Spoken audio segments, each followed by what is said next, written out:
Good morning students.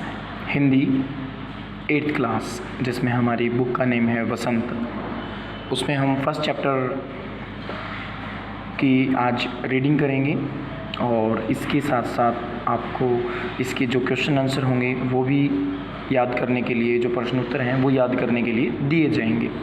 तो हमारा जो पाठ 8 है, 8वां अध्याय है, उसका नाम है यह सबसे कठिन समय नहीं।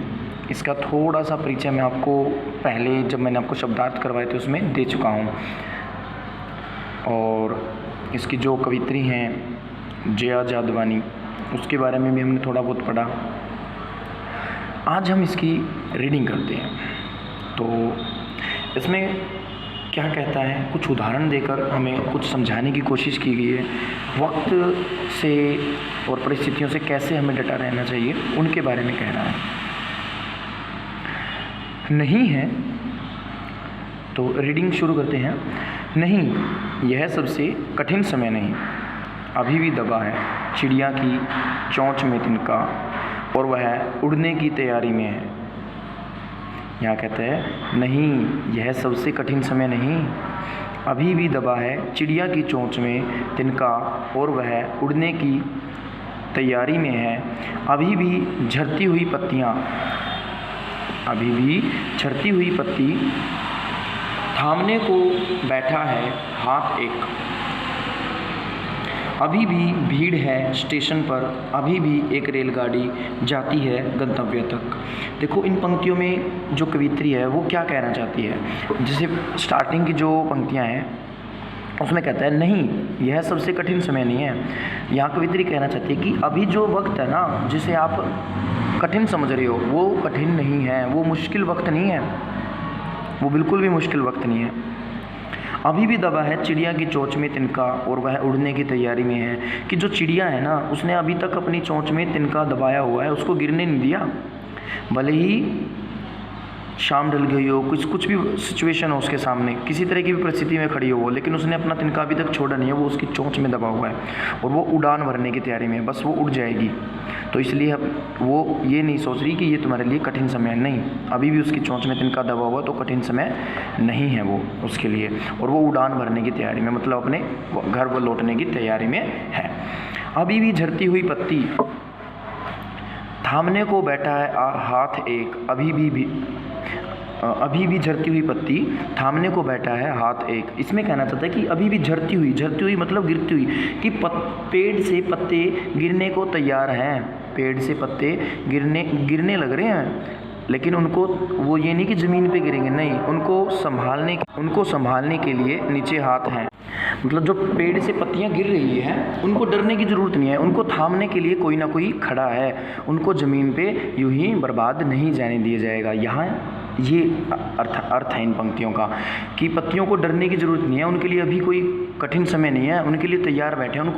उनके लिए नन्हे हाथ के जो हैं वो तैयार बैठे हैं। नन्हे कह सकते हैं हम, किसी तरह के भी हाथ कह सकते हैं, कि कोई उनको थामने के लिए बैठा है। अभी भी भीड़ है स्टेशन पर, अभी भी एक रेलगाड़ी जाती है गंतव्य तक। अभी तक कभी कभी जैसे हम स्टेशन पे जाते हैं या बस स्टैंड पे जाते हैं और हम देखते हैं कि बस जा चुकी है भाई, तो हमारे मन में बड़ा ही दुख होता है कि काश मैं 2-3 मिनट लेट ना होता तो मैं इस बस को पकड़ सकता था। लेकिन उस पर उदास होने की ज़रूरत नहीं है। आपको भीड़ दिखाई दे रही है ना, जो बस स्टैंड की, जो रेलवे स्टेशन की, उससे आपके अंदर एक उम्मीद रहेगी, अरे कोई दिक्कत नहीं, अभी तो इतने लोग खड़े हैं, इसका मतलब कोई ना कोई और गाड़ी आने वाली है, तो जो मुझे अपनी मंजिल तक लेकर जाएगी, जो मुझे अपने गंतव्य तक लेकर जाएगी। तो ये उसमें कहना चाहता है, मीन्स यहाँ यही कहना चाहता है कि अभी भी एक रेलगाड़ी जाती है स्टेशन, और रेलगाड़ी जाती है गंतव्य तक, कि स्टेशन पर अभी भी भीड़ है। तो तुम ये मत सोचो कि कठिन समय है, गाड़ी निकल गई, कोई बात नहीं, वो तुम्हारे लिए कठिन समय नहीं है, घबराने की ज़रूरत नहीं है, अभी ट्रेन बाकी है। नेक्स्ट कहता है जहाँ कोई कर रहा होगा प्रतीक्षा, अभी भी कहता है कोई किसी को, जल्दी आ जाओ कि अब सूरज डूबने का वक्त हो गया है। अभी कहा जाता है उस कथा का आखिरी हिस्सा, जो बूढ़ी नानी सुना रही सदियों से दुनिया के तमाम बच्चों को। अभी आती है एक बस अंतरिक्ष के पार की दुनिया से, लाएगी बचे हुए लोगों की खबर। नहीं, यह सबसे कठिन समय नहीं है। यहाँ कहते हैं कि जहाँ कोई कर रहा होगा प्रतीक्षा, अभी भी कहता है कोई किसी को जल्दी आ जाओ कि अब सूरज डूबने का वक्त हो गया।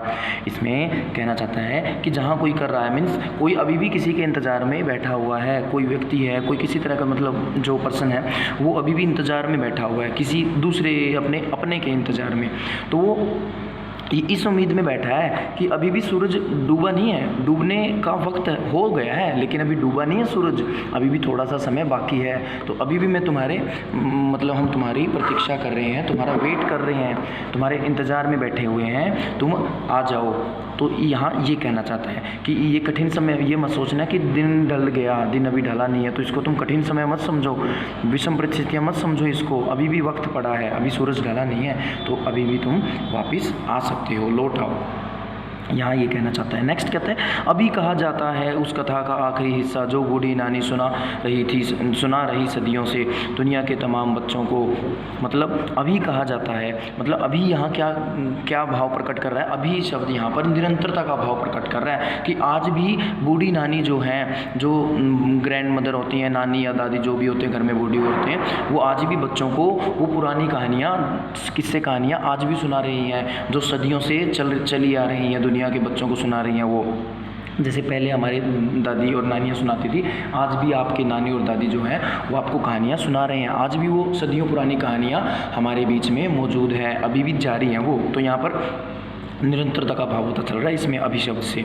फिर आगे कहता है अभी आती है एक बस अंतरिक्ष के पार की दुनिया से, लाएगी बचे हुए लोगों की खबर नहीं, यह सबसे कठिन समय नहीं। यहाँ कहता है अभी आती है एक बस अंतरिक्ष के पार की दुनिया से, कि जो वो अंतरिक्ष है, जो ये आसमान है, इस आसमान में किसी दूसरी जगह से एक बस आएगी और वो हमारे वो क्या लाएगी, वो हमारे लिए कुछ ना कुछ संदेशा लेकर आएगी और हमें वहाँ के लोगों के बारे में कुछ ना कुछ बातें बताएगी, मतलब खबर लेके आएगी, उनका समाचार लेके आएगी कि आसमान के अंदर ऊपर जो आसमान से परे जो एक दुनिया है, मतलब जो हम कह देते हैं ना कि अनदर प्लैनेट, तो अनदर प्लैनेट कह सकते हैं, दूसरा कोई अन्य ग्रह है, तो वो जो अन्य ग्रह है आसमान में दूसरी दुनिया है, वहाँ से कोई बस आएगी और वो हमें उन लोगों के बारे में बहुत सारी बातें बताएगी कि वहाँ कैसा माहौल है, ये सब है। तो मतलब अभी भी वहाँ अभी आती है, तो मतलब अभी भी वो बसें आ रही हैं। ये सारी जो बस की बात है, जो अंतरिक्ष के पार की दुनिया है, ये सारी हमें दादी, बड़ी जो बूढ़ी दादियाँ हैं, नानी हैं, वो कहानी में सुनाती थी कि अंतरिक्ष से एक परी आती है, वो पृथ्वी पर रहने लग जाती है। तो ऐसे ऐसे बहुत सारे किस्से कहानियाँ हैं जो हमें अपने दादा दादी सुनाते हैं। हालांकि उनमें से बहुत सारी चीज़ें काल्पनिक होती हैं, लेकिन हम उन कल्पना की दुनिया में इतने खो जाते हैं कि हम उसको वास्तविक समझने लगते हैं। तो वही बातें यहाँ पर कहने लग रहा है, जैसी कहानियाँ वो दादा दादी सुनाते हैं अंतरिक्ष के बारे में कि अंतरिक्ष के अंदर एक दुनिया है, वहाँ इस तरह के लोग हैं, वहाँ से बस हमारी दुनिया पे आती है, यहाँ के लोगों को लेके जाती है और वहाँ के लोगों को भी यहाँ लेकर आती है। तो इस तरह के मतलब एक संचार माध्यम है, यातायात का साधन उनके बीच में लगा हुआ है। तो ये सारी बातें हमें कल्पना के रूप में हैं, लेकिन हमें हकीकत लगती हैं जब हमारे दादा दादी सुनाते हैं। तो आज भी ये सारी चीज़ें मौजूद हैं, तो हमें निराश नहीं होना चाहिए, ये समय कठिन नहीं है। ये नहीं सोचना चाहिए कि आज जो है, आज का जो वक्त है वो बड़ा ही कठिन है। जैसे मैं आपको पहले भी बता चुका हूँ कि जो कोविड-19 है, कोरोना वायरस का जो आजकल देखो ये इतना प्रकोप छाया हुआ है, तो देखो सभी लोग फिर भी एक बिल्कुल अपना मतलब आत्मविश्वास लेकर चल रहे हैं, कोई किसी ने भी अपना धैर्य नहीं खोया। क्यों? क्योंकि सभी ने समझ लिया कि ये जो वक्त है ना, ये इतना भी कठिन नहीं है कि हमारे आत्मविश्वास को तोड़ दे, हमारी जो मतलब आशा है उसको तोड़ दे, जो जीने की आशा है। तो इस तरह से हम कह सकते हैं कि हमें कभी भी जो वक्त है, जो भी हमारे सामने समय है, जिस समय में हम जी रहे हैं, उसे हमें कठिन नहीं समझना चाहिए। अगर आप कठिन समझोगे तो आप उस वक्त में जो भी परेशानियां हैं, जो भी कठिनाइयां आ रही हैं आपको, उसको फेस नहीं कर पाओगे और आप ये सोचोगे कि कोई दिक्कत नहीं है मुझे, मैं इन कठिनाइयों का अच्छे से सामना कर सकता हूँ। अगर आपके अंदर आत्मविश्वास है, धैर्य है, तो आप उस समय उस कठिन वक्त को पार कर जाओगे और वो फिर आप कहोगे कि ये तो कुछ भी वक्त नहीं था, ये तो बहुत ही आसान, मतलब ये तो बहुत ही अच्छा वक्त था। इसके बाद ये थी बेटा आपकी कविता का जो एक्सप्लेनेशन थी वो। इसके कोई सरलार्थ वगैरह आपको नहीं करवाए जाएंगे और ना ही इसके कोई सरलार्थ करने की इतनी वो है, क्योंकि यहाँ जो पंक्तियाँ हैं बेटा वो बड़ी साधारण है, इस वजह से हम इनका कोई सरलार्थ वगैरह नहीं करेंगे।